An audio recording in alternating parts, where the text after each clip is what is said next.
오늘 하나님께서 우리에게 주시는 말씀은 신약 누가복음 2장 1절에서 14절 말씀입니다. 제 성경으로 신약 89면에 있습니다. 누가복음 2장 1절에서 14절 말씀을 한 절씩 교독하겠습니다. 그때 가이사 아구스도가 영을 내려 천하로 다 호적하라 하였으니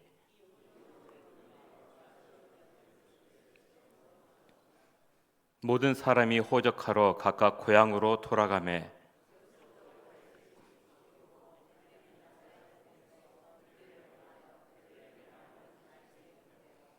그 약혼한 마리아와 함께 호적하러 올라가니 마리아가 이미 잉태하였더라. 첫 아들을 낳아 강보로 싸서 구유에 뉘었으니 이는 여관에 있을 곳이 없음이러라.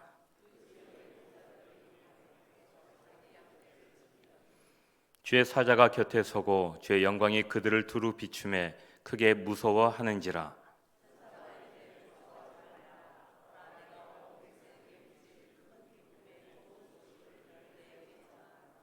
오늘 다윗의 동네에 너희를 위하여 구주가 나셨으니 곧 그리스도 주시니라.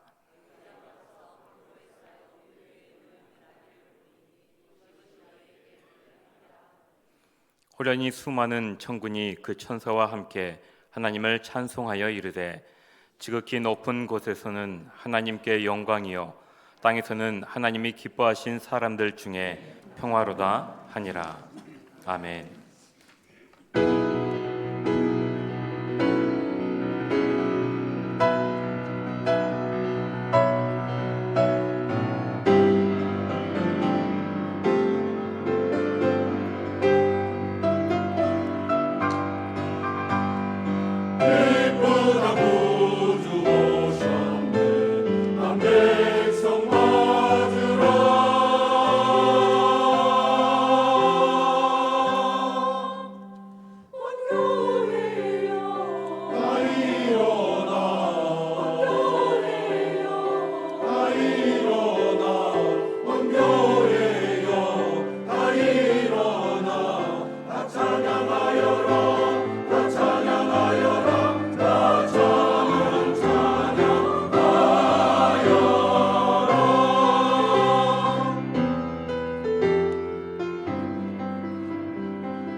우리 옆에 계신 분에게 평안의 인사를 나누도록 하겠습니다. 평안하세요. 인사 한번 드리겠습니다. 서로 얼굴 보니까 너무 힘이 나시죠? 네. 저녁은 아니고 좀 늦은 오후, 오늘 오후 5시에 더 라이트 그 찬양 콘서트 이렇게 지금 이게 공연이 있습니다.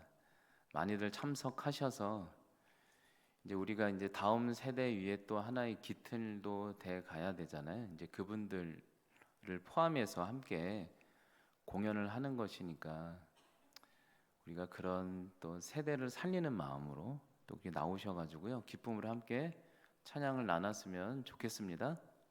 네. 우리 하나님께도 인사를 드립시다. 하나님, 우리가 여기에 와 있습니다. 저에게 찾아와 주세요. 준비 시작. 하나님, 우리가 여기에 와 있습니다. 저에게 찾아와 주세요. 네, 기도하겠습니다. 하나님 아버지, 우리에게 기쁨이 되는 성탄절을 앞두고 있습니다. 성탄 주일입니다. 하나님, 우리가 주님 앞에 또 이렇게 나와 말씀을 듣고 기도할 때 아기 예수님이 우리에게 찾아오셔서 우리 삶의 절망이 아니라 괴로움 중에도 소망을 누리게 하여 주시고, 하나님 부정적인 중에서도 하나님 긍정적인 주님의 섭리를 바라보는 시간 되게 하여 주시옵소서. 하나님, 아기 예수님으로 이 땅에 오신 그 예수님, 우리가 다시 오실 예수님을 고대하며 함께 예배드립니다. 우리가 예배드릴 때 주님이 임재하여 주셔서 우리의 아픈 하나님 모든 것들을 치료하여 주시옵소서.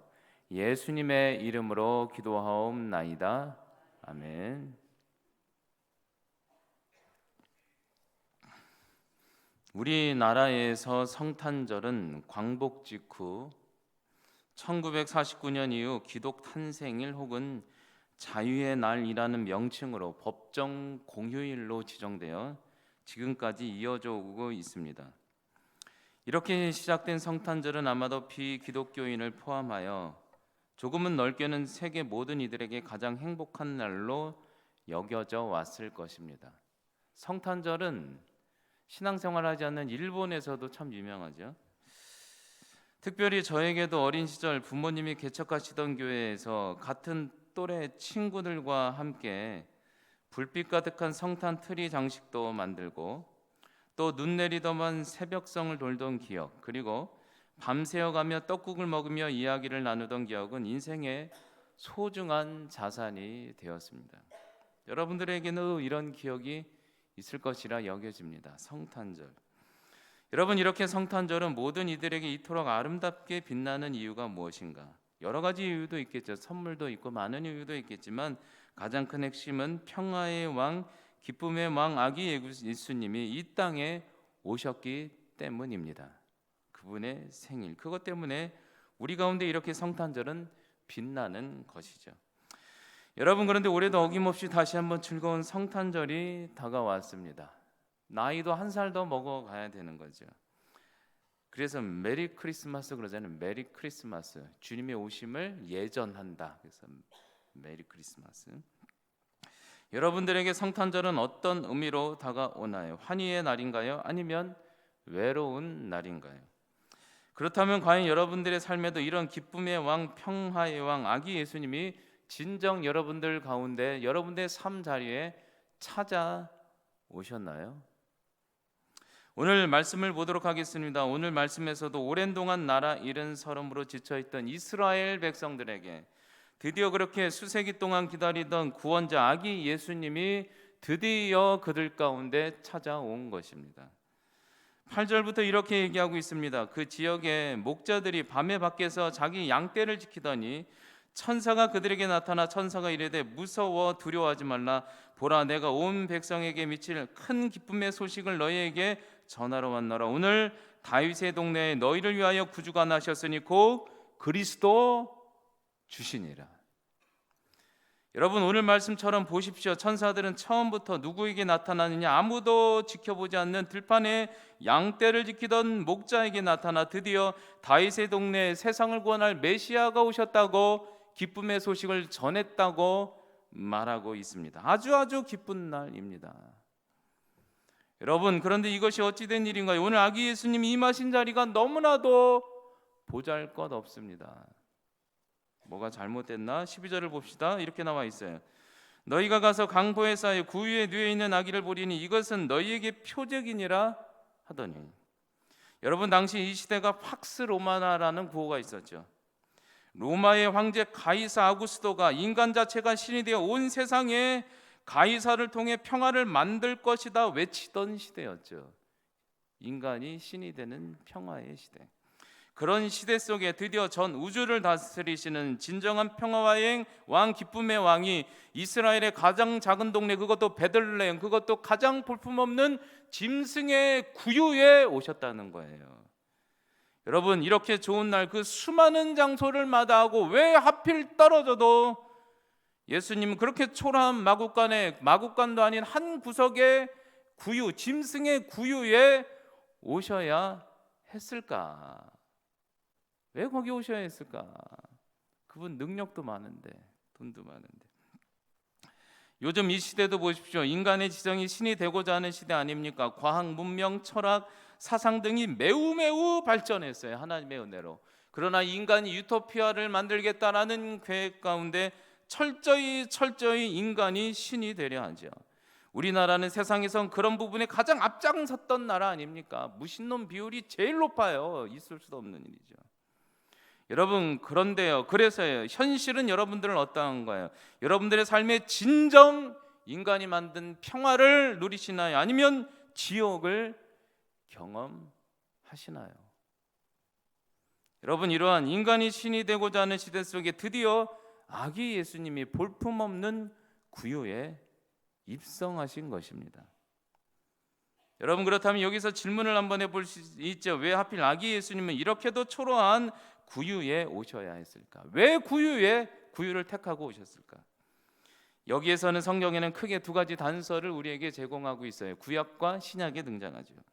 미가 5장 2절과 누가복음 2장 7절에 이렇게 기록하고 있어요. 제가 읽어드릴게요. 구약 성경. 베들레헴 에브라다에 너는 유다 족속 중에 가장 작을지라도 이스라엘을 다스릴 자가 내게서 내게로 나올 것이라. 그는 근본이 상고여 영원한 존재니라. 누가복음 2장 7절 첫 아들 낳아 강보에 쌓여 구유에 누웠으니 이는 여관에 있을 곳이 없어 그곳에 왔다.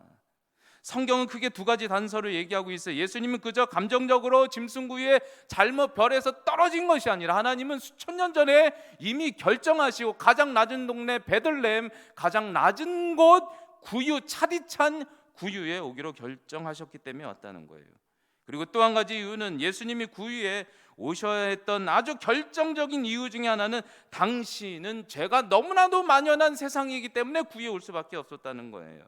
이게 무슨 얘기냐? 한 보잘것없는 사회적 약자의 여인의 작은 아이는 거들떠보지도 않는 무관심한 세상 속에 인간이 신이 되고자 하는 무관심한 죄성이 가득한 무관심한 이기적인 세상 속에 어떤 누구도 방도 줄 수 없는 시대와 사회 속에 어쩔 수 없이 밀려 구유에 오셔야 했던 아기 예수 그리스도 만왕의 왕. 여러분, 종합해보면 그거죠. 예수님은 이미 오래전 이 땅에 무관심과 재성이 만연함을 예상하시고 처음부터 구약의 말씀처럼 가장 초라한 자리, 가장 낮은 자리, 가장 차짓한 자리 구유에 의도적으로 오시기로 수천 년 전에 작정하셨다는 거예요. 어떤 왕이 이런 곳에 온 분이 있습니까? 우리나라 왕만 해도 고조선 아래서 태어나고 막 장난 아니잖아요. 어떻게 이렇게 차디찬 구유입니까? 여러분, 그렇다면 주님이 이렇게 초라하게 왔는데 여러분들의 출생지는 어디입니까? 여러분들이 태어날 때 어떤 환대를 받으며 탄생하셨습니까? 여러분, 저는 이렇게 보여도 놀랍게도 저의 출생지는 대학병원 출신입니다.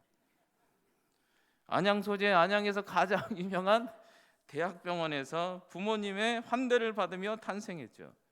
벌써 이렇게 자존감이 이렇게 있잖아요. 뭐 저희 아들은 어떤가요? 서울의 장스 여성병원 뭐 이렇게 프랜차이즈이긴 하지만 막 환대를 받으며 태어나요. 요즘 아이들은 뭐 이런 일은 뭐 놀랄 것도 아니죠. 요즘 아이들은 장난이 아닙니다. 신생아들 보십시오. 더 단단한 환대를 받지 않습니까? 대학병원은 기본이고 요즘은 출생 후 신방을 가보면 산후조리원이 어마어마합니다. 완전 왕궁이야, 시스템이요. 보면 방 전체가 24시간 후끈후끈하고 식사 때마다 미역국 포함 완벽하게 계산해서 나옵니다. 거의 완벽한 서비스를 받죠. 비용도 비싼 거는 1,000만 원을 넘어간다고 그러죠. 맞습니까? 요즘 아이들 태어나면 그 집안이 완전 왕이 됩니다. 아이 태어나면 왕이에요, 왕. 그냥 먼지 하나 떨어질까. 그런데 만왕의 왕이신 예수님은 너무나도 보잘것없이 모두의 외면 속에 밀려 구유에 오셔야 했던 아기 예수 그리스도. 여러분, 이렇게 초라한 왕의 탄생을 보고 사람들은 어떻게 반응했나요? 다시 한번 2장 7절 읽어드릴게요. 첫 아들을 낳아 강보에 쌓아 구유에 누였으니 그 이유는 여관에 있을 곳이 전혀 없었더라. 당시 인간의 왕 가이사 아구스토조차 거대한 왕궁에서 태어나야 했지만 천하의 왕이고 우주의 왕이고 하나님 아버지 아들이신 예수 그리스도는 모두의 무관심 속에 여간의 빈방조차 없어 세상에 밀려 구유에 나셔야 했던 그런 인물, 모두의 환대를 받지 못하고 태어났던 철저한 사회적 약자 예수 그리스도. 누가복음의 그래서 주제가 낮은 자예요, 낮은 자. 여러분, 특별히 성경 인물 중에 가룟 유다가 예수님을 은 30에 팔았지 않습니까? 팔았을 때 어떤 심정으로 팔았을까? 아마 제가 생각하기에는 예수님을 보시면서 메시아 예수님은 처음 태어날 때도 구유에 초라하게 태어났다고 하더니 어떻게 끝까지 저렇게 초라하냐? 그래서 그가 생각하기를 예수님을 보고 너무나도 실망했어요. 그래서 그는 어쩌면 그래서 예수님을 30에 팔 때 저 예수님이 이 정도 30에 팔면 진짜 화가 나서 아마 하늘에 불을 내려 로마 정부를 아마 다 몰아낼 거야 라는 기대감이 아마 팔지는 않았을까. 그런데 예수님은 끝까지 초라함을 지키시는 거예요. 가룟 유다가 죄책감으로 전 그래서 자기를 했다는 생각도 한번 해봤어요. 제 나름의 묵상이죠. 갈릴리 출신, 베들레헴 작은 동네, 그분의 별명이죠. 천민의 아들. 그리고 여인도 어떤 여인이에요? 결혼하지 않은 여인의 자녀. 짐승의 구유. 이 세상에 안 좋은 건 다 붙들고 태어나셔야 했던 그분. 예수님 왜 이 모멸의 자리 처음부터 구유를 끝까지 지키셔야 했을까? 왜 구유여야 했을까? 여러분, 그렇다면 이제 중요한 질문을 해봅시다. 왜 전 인류가 오랫동안 기다렸던 만왕의 왕 예수님은 왜 이렇게 가장 작은 동네 베들레헴, 그것도 가장 초라한 마구간 한 구석 짐승의 구유에 오셔야 했을까? 그렇다면 이렇게 질문을 바꿔볼게요. 그렇다면 아기 예수님이 그 차디찬 구유에 오신 것과 과연 우리 삶에 어떠한 영광관계의 의미가 있는 것일까? 말씀 12절을 다시 한번 읽어드립니다. 너희가 가서 강보에 쌓여 구유에 누워 있는 아기를 보리니 이것이 너희에게 너희 삶의 표적이 되리라. 구유가 헬라어로 화트네잖아요. 마구간 짐승의 여물통. 당시 구유는 나무로 깎지 않았습니다. 차디찬 돌이었어요. 그냥 차디찼어요. 차디쌌어요. 아이가 얼마나 있을 데가 없으면 차디찬 구유에 그냥 여물통, 우리나라는 나무지만 그냥 대리석 같은 데다가 낳은 거예요.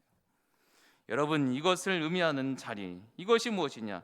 예수님이 이런 짐승의 여물통, 차디찬 짐승의 구유에 오신 이유는 바로 당시 아무도 주목받지 않는 목자나 세리나 죄인과 같이 가장 낮고 천하며 또한 죄로 가득한 우리와 같은 이들을 위해 친구가 되어주시며 위로하며 회복하며 살리기 위해 예수님이 가장 높은 저 별 위에서 이 땅에 내려와 철저히 스스로 망가져 이 낮은 자리에 베들레헴의 작은 곳 구유에 오셔야 했다라는 거죠. 낮은 자들을 위해 낮은 길을 가기 위해 주님이 가신 길. 그런데 여러분들은 낮은 곳을 가십니까? 높은 곳을 지향하십니까? 여러분, 그런데요, 이 말씀을 보다 더 깊이 묵상해 보자면 아기 예수님이 이 낮고 천한 그리고 심연 중에 짐승의 구유에 오셔야 했던 것이 과연 진정 여러분들의 삶에 어떤 의미로 다가오시나요? 어떤 의미로 진정 구유에 왔던 것이. 에베소서 3장 17절의 말씀을 읽어드리겠습니다. 그리스도께서 너희의 가장 낮은 곳 마음의 믿음으로 거하시게 하시고, 그래서 너희가 사랑 안에서 뿌리가 박히고 터가 굳어졌느니라. 마음에 거하게 하시고, 예수님이 구유에 오셨다는 것은 사실 삶의 낮은 자리, 낮은 이들뿐만이 아니라 나 자신조차도 너무나도 수치스럽고 받아들일 수도 없고 사랑할 수도 없는 죄성 가득한 곳, 내 더러운 내면 가장 낮은 자리, 구유와 같은 우리의 마음 안에 오셨다는 것이에요. 오셨다는 것, 구유에 왔다는 게 나조차도 내가 감당이 안 되는 곳, 마음에. 그래서 그곳에서 그 죄된 모습, 깨어진 마음조차도 사랑하시고 회복하시며 치유하시겠다는 하나님 아버지의 약속의 메시지. 주님은 우리의 마음에 아기 예수님으로 오셨습니다. 받을 준비가 안 됐는데. 잠언서 21장 2절, 사람의 행위가 자기 보기에는 모두가 정직해 보여도 사람들 눈에는 여호와는, 아기 예수님은, 하나님은, 우리 아버지는 마음을, 중심을 지켜보시느니라. 주님이 그 마음에 오셔서 하나 더 우리의 마음을 지켜보신대요. 너무 안타까움으로. 여러분들은 여러분의 마음을 과연 누구에게 자신 있게 보여줄 수 있습니까? 만약에 어떤 대기업에서 마음을 투시할 수 있는 안경이 나온다면 여러분들의 마음을 여실히 누구에게 보여줄 수 있는 이는 있겠습니까? 여러분들이 그토록 사랑하는 아내와 남편에게 여러분들의 마음을 보여주시면은 어떻게 될 것 같습니까? 제 생각엔 아마 난리 나지 않을까. 하루에도 여러 번 좋은 생각, 나쁜 생각, 죽이고 싶다, 살리고 싶다, 밉다, 좋다. 제 얘기가 아닙니다. 우리 마음이 그렇다는 거예요. 그냥 솔직히 말을 안 하지. 그쵸? 마음이요, 그냥 여러 번 왔다 갔다 해요. 마음이 여러 번 왔다 갔다. 근데 누군가 나를 존경해주고 사랑해주길 바란다고요? 내 마음도 이렇게 왔다 갔다 하는데 맞죠? 들켰나요? 그러지라. 인생은 주님만 바라보고 그냥 사는 거예요. 마음이 오시. 미움, 다툼, 시기, 질투, 찬양처럼 열등감, 수치감, 두려움, 내면 여러 가지 생각, 막 여러 가지 생각이 막 마음속에 막 이걸 어떻게 보여줘요? 여러분, 그런데 참 다행인 것은 그럼에도 불구하고 오늘 주님은 누구에게도 보여줄 수 없는 그 죄성 가득한 마음, 깨어진 마음이 오셔서 우리를 안아주시고 감찰하시고 공감하시고 치료해 주시겠다고 약속하고 계시죠. 여러분 믿으시기 바랍니다. 아무리 더러워도. 여러분, 그래서 보십시오. 그 놀라운 것은 주님은 우리의 내면 그 심연의 마음에 오셔서 우리를 위해 무엇하고 계신다고 성경은 말하고 있느냐. 로마서 8장 26절과 27절. 이와 같이 성령도 우리의 연약함을 도우시나니 우리가 마땅히 기도할 바를 알지 못하나 오직 성령이 말할 수 없는 탄식으로 우리를 위해 친히 간구하시느니라.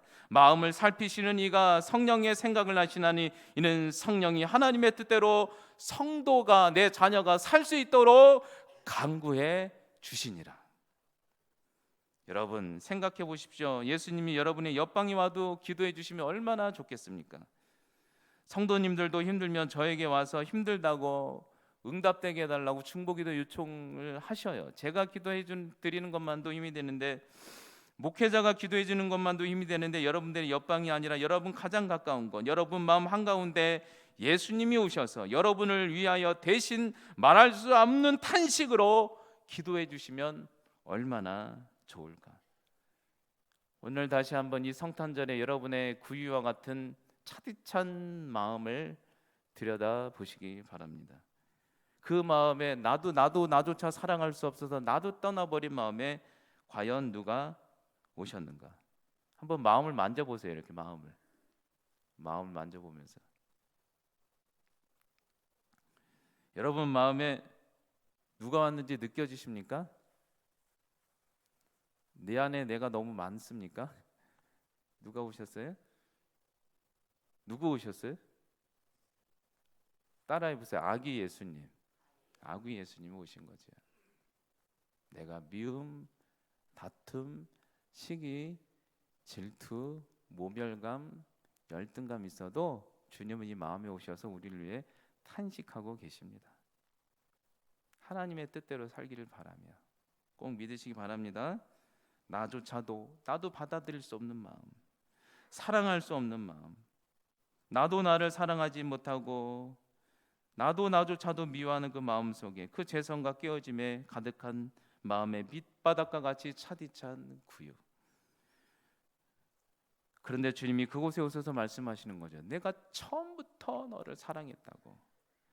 처음부터 사랑받을 모습이 없을 때부터 야곱에게 얘기하잖아요. 내가 그곳에서부터 너에게 찾아와 탄식한다고. 그 밑바닥에서 나를 위해 탄식하시며, 그래서 우리를 거룩한 성전 삼아 주시고, 자격이 안 되는데도 오늘도 참된 예배자로 함께 예배 드릴 수 있게 해주시는 사랑의 하나님, 그 하나님을 온전히 붙들고 힘내고 나가시는 여러분들 되시기 바랍니다. 끝으로 리더스 다이제스트 잡지, 이게 21년인가 41년도부터 연재됐잖아요. 많은 이제 실화들이 있는데 실화 중에 한 토막을 소개해 드리도록 하겠습니다. 미국에서 재혼한 부부가 12년 동안 아내의 친딸을 간절히 찾고 있었다고 합니다. 먼저 아내의 사연은 이러한데, 아내는 한국 전쟁에서 전사한 전 남편 사이에 딸 아이가 하나 있었다고 합니다. 그러나 지금의 남편과 재혼하기 4년 전에 그 딸 아이를, 전 남편의 아이죠, 고아원에 맡기게 됩니다. 처음 1년 동안은 그 아이와 소식도 긴밀히 연결되었는데 어느 순간 어떤 일인지 모든 소식이 끊어져 버렸다고 합니다. 그래서 그 이후로 계속해서 딸을 찾고 있었다는 것입니다. 결국 이 부부는 미국에서 가장 유명하다는 문제 해결사 탐정을 찾아가 흥신소라고 할 수 있죠, 아이를 찾아달라고 간곡히 부탁까지 하게 됩니다. 아이를 찾아주십시오. 결국 그 탐정소에서 찾아봤는데 최고니까 찾죠. LA 지역의 밤에 술집에서 노래를 부르는 클로디아라는 여인을 찾게 됩니다. 클로디아. 그리고 그 여인에게 편지를 보내기를, 당신의 어머님이 지금 당신을 간절히 찾는다고 편지를 보내게 되죠.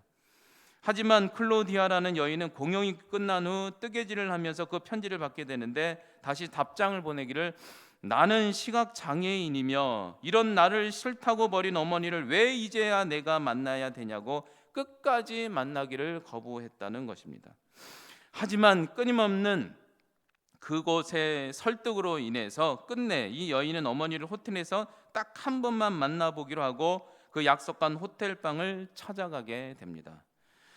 그리고 문을 열게 되죠. 그런데 그 딸이 드디어 호텔의 방문을 연자 그 순간 앞에 보이는 게 눈이 깨끗해 보이는, 아주 고귀해 보이는 한 여인이 앉아서 먼저 말을 건네기를 이렇게 얘기했다는 거예요. 얼마만이지 내 딸아, 너의 목소리는 그때나 지금이나 여전히 동일하구나 하면서 너무나도 기쁘게 반겨주었다는 거예요, 인사를 하며. 그러자 딸이 그 자리에서 말하기를, 거짓말하지 마세요. 8살에 고아원에 넘겨 술집에서 일할 수밖에 없게 만든 어머님이 이제 무슨 염치로 무엇을 보고 싶다고 이렇게 찾아오셨나요? 분노를 막 쏟아냈대요. 그러자 어머님이 딸의 말에 아랑곳하지 않고 딸의 모습을 가까이 보고 싶어서 분노를 쏟는 딸의 얼굴을 여기저기 더듬고 계셨다는 거예요. 여기저기 얼굴을. 그러자 그 모습을 눈치챈 딸이 그제서야 말을 하기를, 어머니도 혹시 싶어서, 어머니도 나처럼 보지 못하는 거예요? 그랬다는 거예요. 그러자 어머님이 말을 이어가기를 이렇게 얘기했다는 거예요. 그래, 나도 너처럼 못 본단다. 내가 장님이 되어서 전쟁 중에 너를 살리려고 어쩔 수 없이 고아원에 보냈지만, 그러나 너가 세상에 어디 있든지 너가 어떠한 모습이 있는지 나는 너를 반드시 찾을 수 있다고 믿었단다. 난 단 한 번도 너를 잊은 적이 없고 단 하루도 빠짐없이 하나님께 나의 딸을 지켜달라고 기도했단다 라고 했다는 거죠.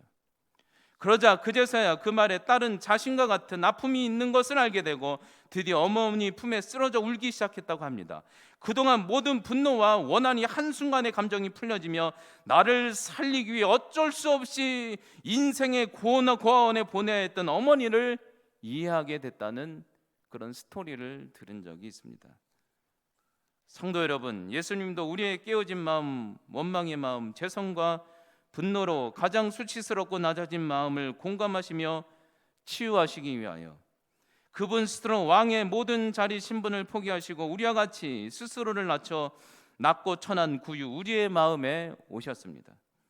그리고 이제 그분은 그곳에서 말씀하십니다. 나는 너를 한 번도 잊은 적이 없다고. 나는 너를 위해 늘 탄식으로 눈물로 기도했다고.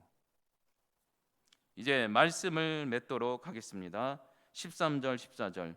호련히 수많은 천군이 그 천사와 함께 하나님께 찬송하여 이르되 지극히 높은 곳에서는 하나님께 영광이요 땅에서는 하나님이 기뻐하시는 자들 중에 평화로다. 오늘 아기 예수님은 가장 낮은 동네 베들레헴 그리고 가장 낮은 자리 구해 오셨습니다.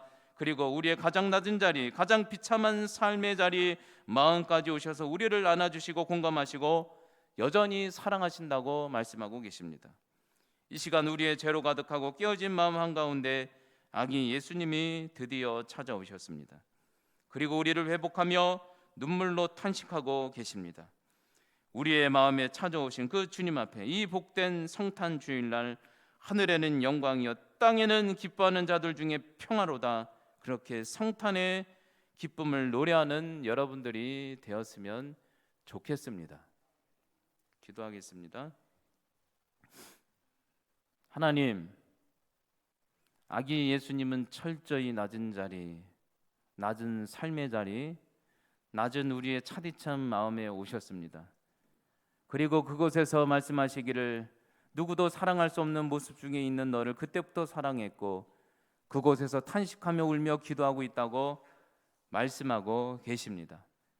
우리를 하나님 있는 존재 그 모습 그대로, 죄된 모습도 찢겨진 모습도 그대로 그 존재만으로도 사랑하시며 아껴주시는 우리 예수님, 그 예수님이 우리 마음에 오신 것 하나님 이 날을 기쁨으로 영광 돌리며 기쁨을 나누는 귀한 우리 동성애 식구들 되게 하여 주시옵소서. 예수님의 이름으로 기도하옵나이다. 아멘.